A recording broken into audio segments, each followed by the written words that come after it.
Actualité oblige, actualité permet plutôt, je vais vous parler d'un personnage qui n'est pas du tout inconnu dans l'histoire des comics et qui en ce moment même fait beaucoup parler de lui puisqu'il arrive bientôt au cinéma en solo.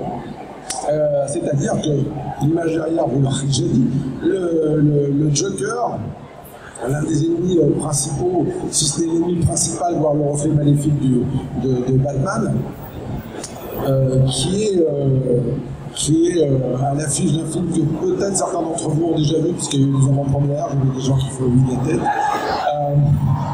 Il y a eu les avant-premières vendredi soir, et il sort officiellement mercredi au cinéma. Il est déjà sorti aux États-Unis ce week-end avec des chiffres assez encourageants pour un film de ce registre-là. Le Joker, donc, qui débute en 1940 dans les aventures de Batman, qui est un personnage problématique parce que même l'histoire de sa création, non pas dans les comics, ça ne va même pas dans des flashbacks de personnages ou des choses comme ça, mais même l'histoire de comment on est venu à inventer le personnage, c'est sujet à caution. Pourquoi? Parce que dans les aventures de Batman à l'époque, il y avait une signature qui était la signature de Bob Kane, le créateur officiel de Batman. Moi non plus. Donc les aventures de Batman étaient signées du seul Bob Kane, qui en fait employait de manière officieuse le scénariste Bill Finger, qui donc était en fait le vrai co-créateur de Batman, du personnage qui apparaissait dans la bande dessinée. Et assez vite, au bout de quelques épisodes, arrive un assistant qu'on appellerait aujourd'hui un encreur, voire même le véritable dessinateur de certaines planches, qui s'appelle Jerry Robinson. Et en 1940, au moment où le personnage a déjà débuté, le personnage de Batman a débuté dans un magazine qui s'appelle Detective Comics, on décide en haut lieu, donc chez l'éditeur, de multiplier les canaux. C'est-à-dire que puisque la série Detective Comics avec Batman à l'intérieur fonctionne bien, on va lancer un autre comic book parallèle qui s'appelle Batman tout seul. Enfin, qui s'appelle Batman, point. Donc, tout seul, c'est fait rajouter. Et ce qui permettra aux gamins qui vont dans les kiosques en demandant la BD Batman de trouver encore plus facilement. Et pour ce premier numéro, on va introduire pour la première fois ce qu'on pourrait appeler de véritables super vilains. Il y en a un ou deux avant dans la bande dessinée, en particulier un personnage qui n'est pas resté de manière très visible dans la mémoire du public. Le premier super vilain que Batman a affronté était le Dr. Death. On dit Docteur Mort. En général, quand vous appelez Docteur Mort, il faut mieux finir super vilain parce que, voilà, avec un nom de famille comme ça, vous n'allez pas sauver des vies.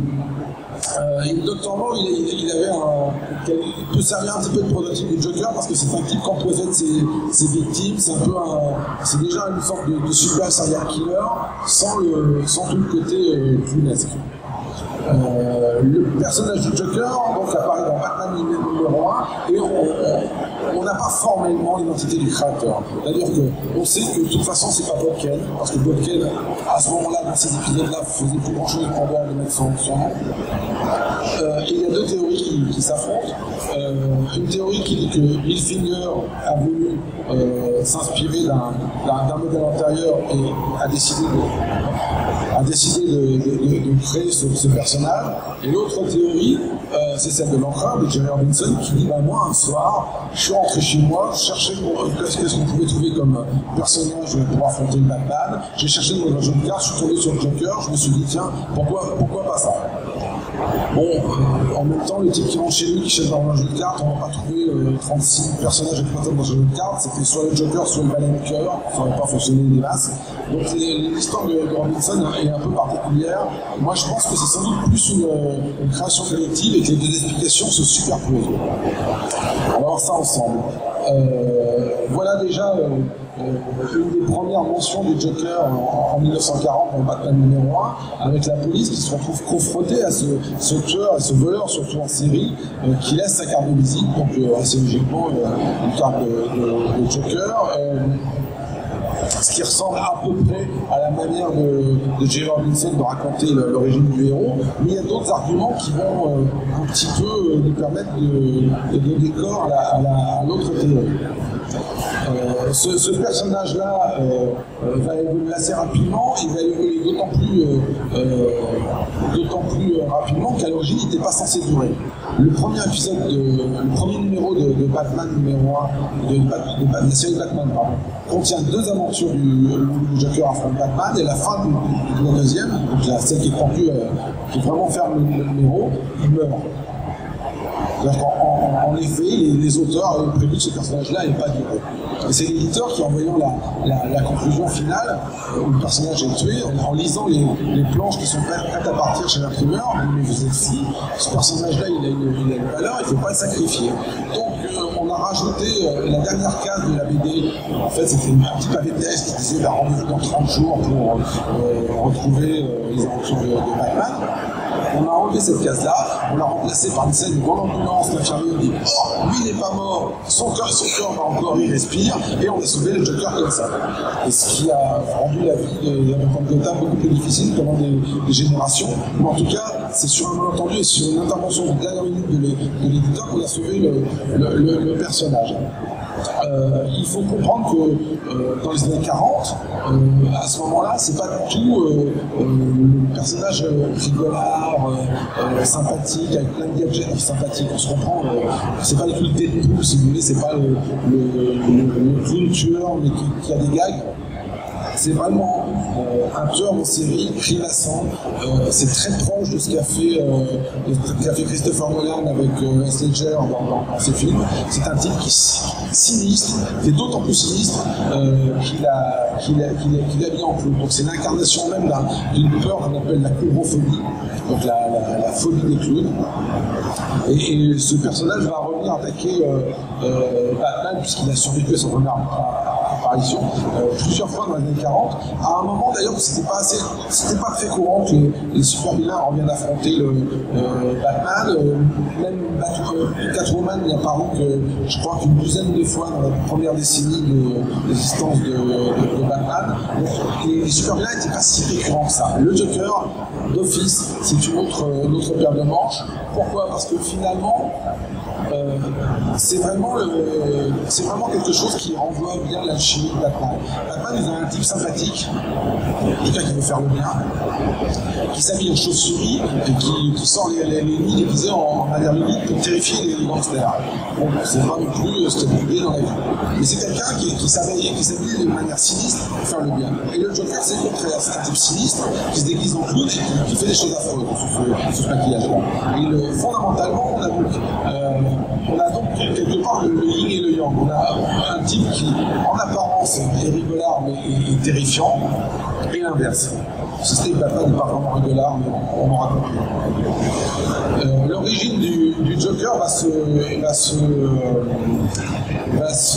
révéler beaucoup plus tard, parce qu'en années 40, il apparaît, on donne vraiment un début. Et c'est-à-dire qu'on ne dit pas, ce type-là, dans quel épisode on explique qu'il a été mordu par un clown radioactif. Et puis en même temps, dans les premiers épisodes, on ne se pose même pas de questions. C'est limite un tueur de la paix qui a pris ça comme gimmick. Mais plus ça dure, et plus ça devient complexe. Par exemple, il est difficile d'expliquer pourquoi quand le Joker va en prison, on ne lui enlève pas son maquillage. Et la réponse, à court terme, c'est parce que ce maquillage-là ne s'enlève pas. Alors pourquoi ? Et pendant des années, les lecteurs ne vont pas avoir de réponse à ce personnage énigmatique. Parce qu'il faut se remettre à la place d'un gamin de 1950 qui les aventures de Batman, où on a ce type d'autant plus terrifiant qui n'a aucune explication. Et dans cet épisode de Detective Comics,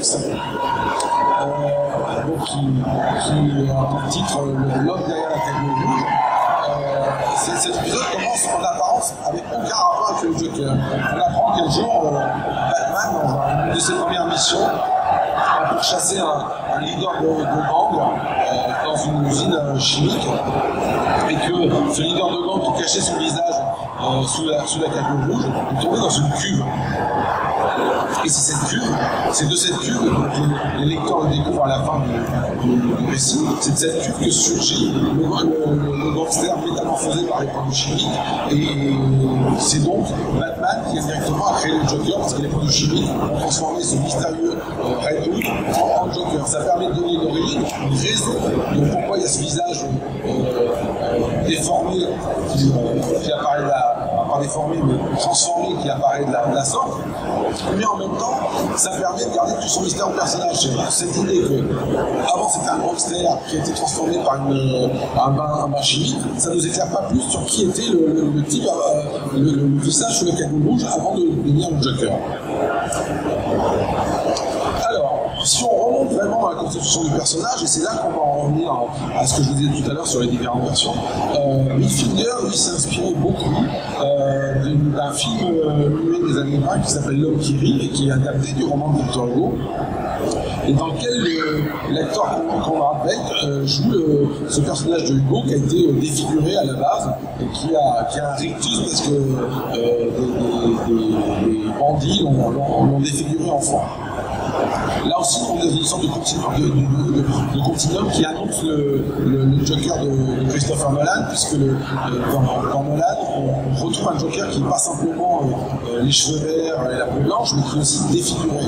Et il en vient finalement à cette notion de Victor Hugo. Si vous voyez donc l'acteur qui est dans l'image là, il suffirait de le recolorier et vous auriez le Joker. Ça donne du sens au fait que fondamentalement le scénariste Bill Finger a pas du tout été étranger à l'invention du personnage. On peut même imaginer peut-être, tout à l'heure je vous parlais de combinaison un peu collective, on peut imaginer très bien que Bill Finger soit emmené au bureau en disant je veux ce personnage en super vilain et que Robinson lui ait cherché une carte à jouer et dit on a qu'à en faire un Joker. Les deux hypothèses ne s'excluent pas. On va voir que c'est pas non plus la seule. Et là, on peut considérer que finalement vous avez le premier Joker du cinéma incognito dès les années 20.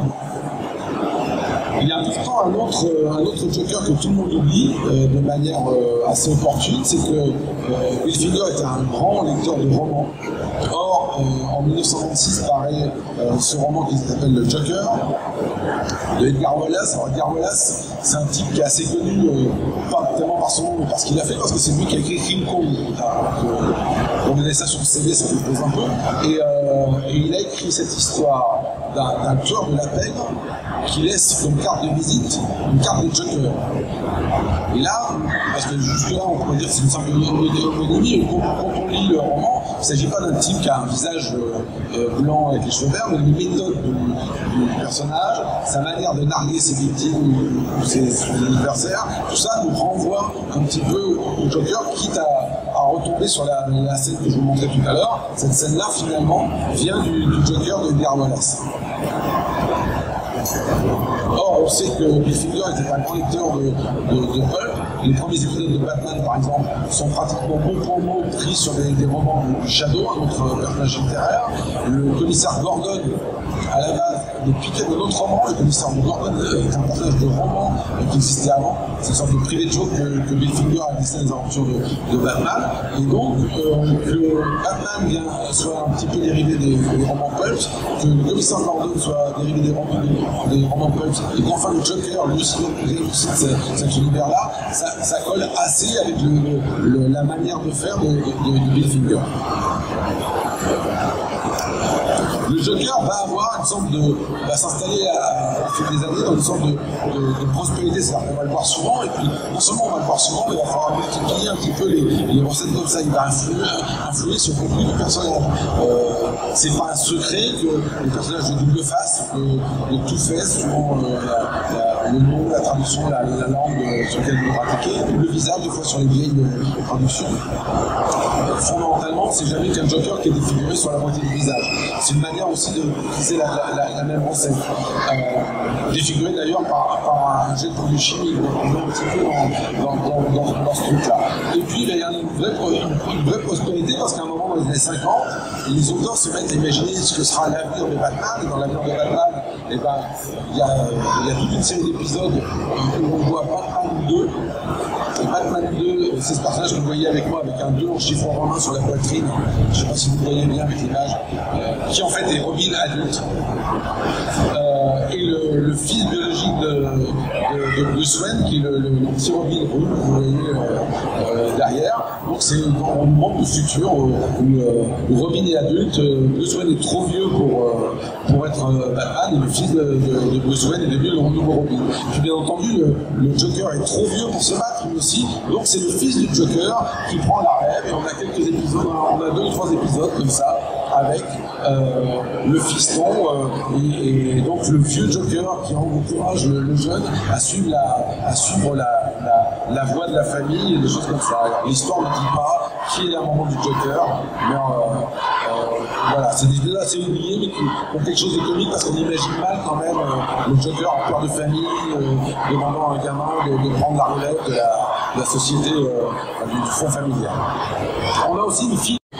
Cette fois-ci, je n'allais pas montrer le futur, mais il s'agit d'adversaires à Robin et à Batman, à Batman.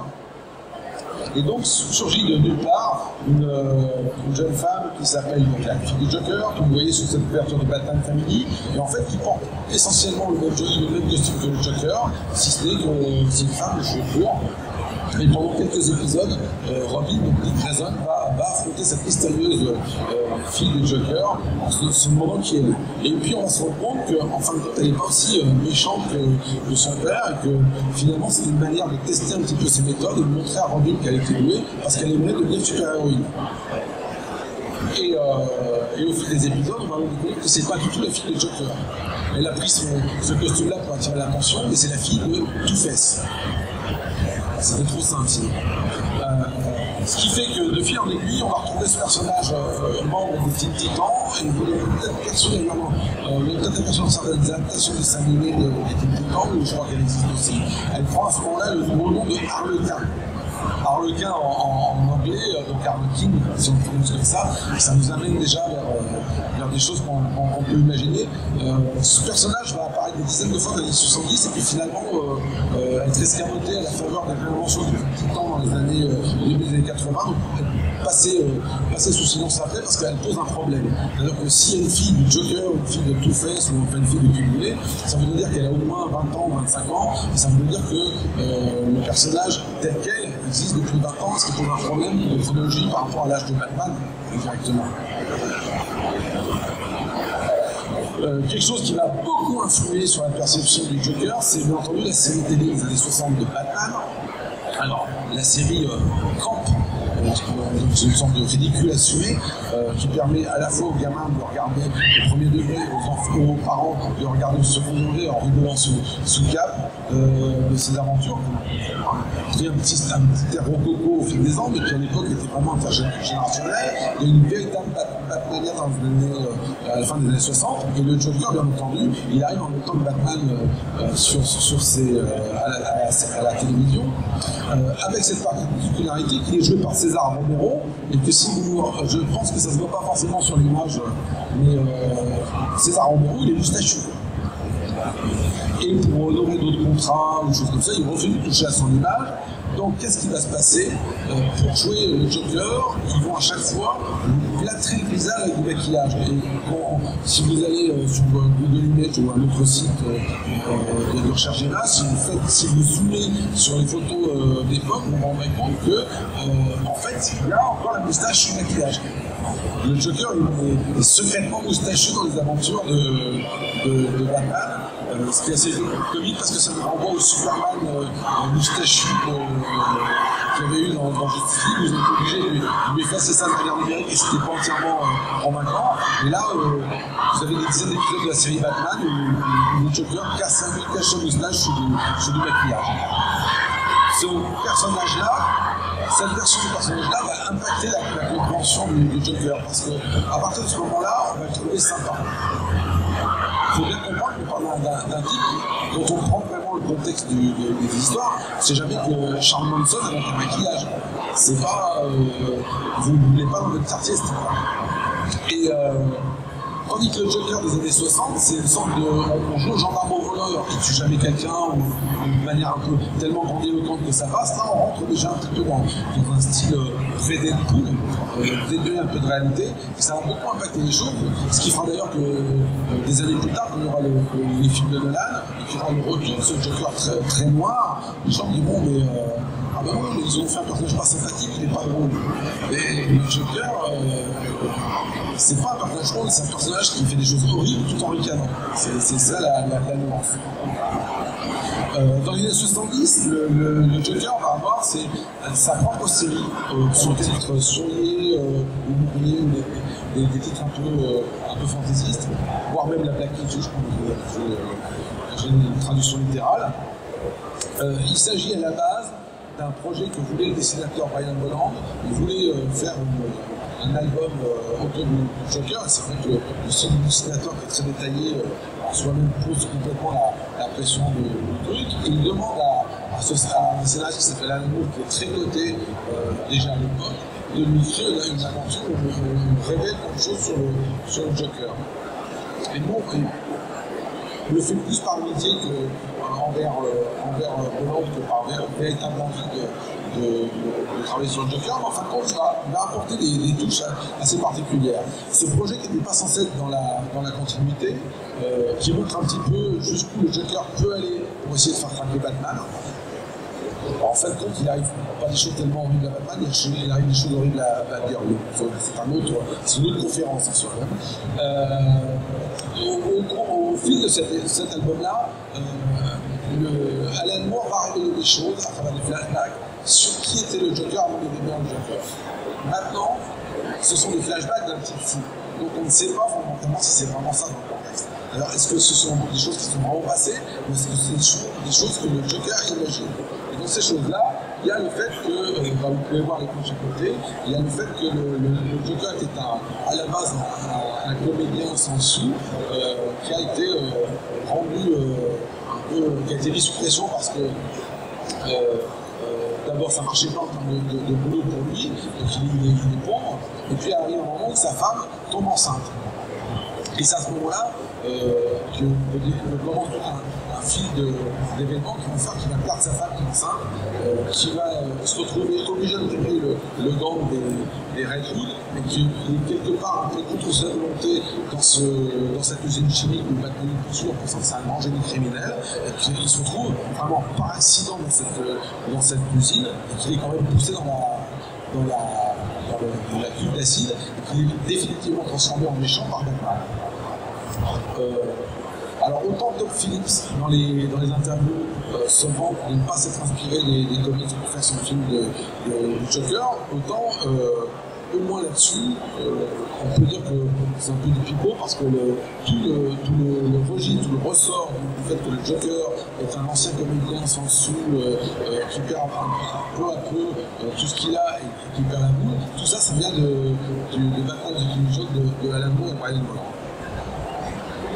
Bien entendu, d'autres choses qui jouent sur la perception du personnage sont ces adaptations cinématographiques, alors qui vont dans des directions très différentes, qui parfois reviennent à des choses très fidèles mais simplement un peu plus le réalisme, parfois sont des blagues. On peut dire que parfois, le Joker de Nicholson, quelque part, ressemble un peu plus au Pingouin des fois que le Joker qu'on a l'habitude de voir. Mais en même temps, quand on regarde les actes du personnage dans les premiers Batman de Tim Burton, il y a une lecture qui est assez intéressante. Il retrouve son rôle de yin et de yang par rapport à Batman. C'est-à-dire que tout est filmé souvent en cochant. Quand il y a une scène, peut-être que certains d'entre vous s'en souviennent, quand les forces du Joker envahissent le musée pour le ravager, tout est filmé en suivant les forces du Joker. On rentre avec les forces du Joker dans le musée et il commence à détruire des choses. Et le Swen en particulier, il filmé d'une manière complètement différente. Quand on découvre ces choses de Swen, la salle des trophées, où il y a des armures médiévales, des armures japonaises, des choses comme ça, c'est filmé de l'intérieur de la salle et on voit des personnages très paisibles qui rentrent à l'intérieur et qui découvrent un peu la réserve de Bruce Wayne.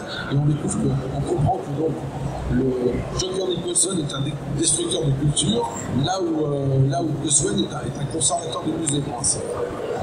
Donc il y a toute une écriture qui n'est pas scénaristique, mais en termes de réalisation qui les oppose. Même la manière dont ils filment les actes fait qu'ils sont contre elles.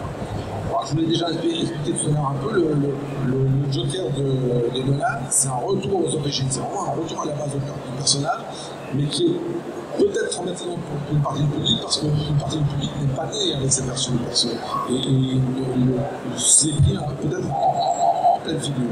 Et puis vous avez celui de Suicide Squad qui est un peu particulier, dans le sens où on a plutôt affaire à Tony Montana albinos. Et puis malheureusement pour le même acteur, je crois qu'il n'a pas été vraiment servi par le montage final, et que même dans ce qu'on voyait dans les teasers du film, il y a sans doute plus de choses à faire avec le personnage. Enfin, dans la perpétuation du Joker, il y a quelque chose qui va jouer sur sa perception, avec l'injection dans les dessins animés du personnage de Harley Quinn. Alors, le personnage de Harley Quinn, sans repartir non plus sur une conférence sur Harley Quinn, a quand même une particularité, c'est que c'est un personnage qui est ambivalent, ambigu même. On a une histoire d'amour du Joker, ce qui est quelque part une manière un petit peu de lui apporter une dimension qu'on n'avait pas jusqu'ici. Mais en même temps, c'est une histoire d'amour complètement défaillante. C'est-à-dire que ça fonctionne dans les dessins animés avec l'aspect caricature qu'on peut trouver au dessin animé. Elle est charmante, elle est amoureuse du Joker, le Joker est un peu, ne sait pas trop comment en faire. Par moments, il est amoureux, d'autres moments, il s'en sert vraiment comme une espèce de surdouleur. Et dès qu'on transpose cette histoire d'amour, soit dans des comics très sérieux, soit au cinéma, peut-être qu'on a pu le voir au Suicide Squad, ça devient autre chose parce que dans un registre plus réaliste, l'histoire de Harley Quinn et du Joker, c'est l'histoire d'une femme amoureuse qui est maltraitée par Dick Keller. Avec tous les raccourcis qu'on peut trouver, toutes les réflexions aujourd'hui qu'on peut trouver sur le monde actuel. Donc c'est sans doute ce qui a fait que le Joker de Suicide Squad est très mal passé, parce que de ce coup, les scènes, par exemple, où il y a une danseuse en boîte de nuit, où il propose de l'offrir à certains gangsters qui viennent le rencontrer, il y a quelque chose qui, dans notre monde aujourd'hui, n'est pas acceptable et qui était peut-être plus sous forme de dessin animé caricatural dans les années 90. Enfin, on a le film qui sort cette semaine, donc, et qui, je vous l'ai dit, s'appuie finalement beaucoup sur l'approche à l'allemand, en tout cas comme base de départ, c'est-à-dire le fait que le Joker est un gangster, bon, il n'est pas directement un gangster, il est un comédien qui va être poussé un peu au crime. La sortie même de ce film-là apporte elle aussi son lot de polémiques et de discussions, parce que la question c'est bien, est-ce qu'il faut faire un film à ce personnage en solo, est-ce qu'il faut faire un film où il n'a pas de contre-pouvoir, parce que du coup on en revient à cette idée que je vous parlais tout à l'heure d'un Joker qui finalement est Charlie Manson avec le maquillage. Est-ce qu'on n'est pas en train de faire un film qui dit qu'un serial killer, finalement c'est un peu petit garçon qui n'a pas découvert dans la société? Il y a plein de choses qui poussent à ça, de bonnes raisons et de mauvaises. Sans doute que n'est pas innocent dans l'histoire le malade mental qui a tiré sur des spectateurs à Aurora il y a quelques années au moment de la sortie d'un film de Batman. Ce type-là s'était revendiqué du Joker, sachant que moi je pense que un personnage, un type qui est vraiment fan du Joker, c'est que le Joker a les cheveux verts et pas orange. Le tueur en question, c'était les cheveux orange, donc je doute que c'était vraiment un grand connaisseur du personnage. C'est sans doute plus un problème qui voulait marquer une trace, mais pour toute une partie de l'audience américaine en particulier, ce personnage-là reste associé à cette tragédie. C'est sans doute ce qui complique la sortie aux États-Unis du film, avec beaucoup de gens qui s'inquiètent avec la manière de parler des Américains, c'est-à-dire qu'on s'inquiète beaucoup de la sortie du film en disant mais si un fou faisait un mauvais geste, en même temps, s'il y a moins d'armes aux États-Unis, les fous des Joker c'est moins dangereux. Donc voilà, il y a beaucoup de craintes au de la sortie du film, qu'un type veuille imiter soit le Joker, soit le fou furieux d'Aurora. Et tout ça nous renvoie peut-être à une logique où ces personnages-là sont bien dans des mondes caricaturaux, donc ils sont débranchés de la réalité, et que dès qu'on les transpose dans un registre plus réaliste, et ben ça nous emmène à quelque chose qui fondamentalement pose un problème avec la société. Donc du coup le Joker a commencé en posant en étant un contre-champ de Batman, et peut-être qu'aujourd'hui, en dépouillant, peut-être que Todd Phillips le dépouille dans son film, dans un film qui est très ambitieux en termes de réalisation, bah finalement, ce n'est plus le reflet de Batman, le reflet maléfique de Batman, c'est plutôt le reflet de la société. C'est ce que c'est là-dessus que je vais vous laisser peut-être réfléchir, en espérant que vous êtes quand même plus du côté de Batman que du côté du Joker, et en vous souhaitant une bonne fin d'après-midi. Voilà.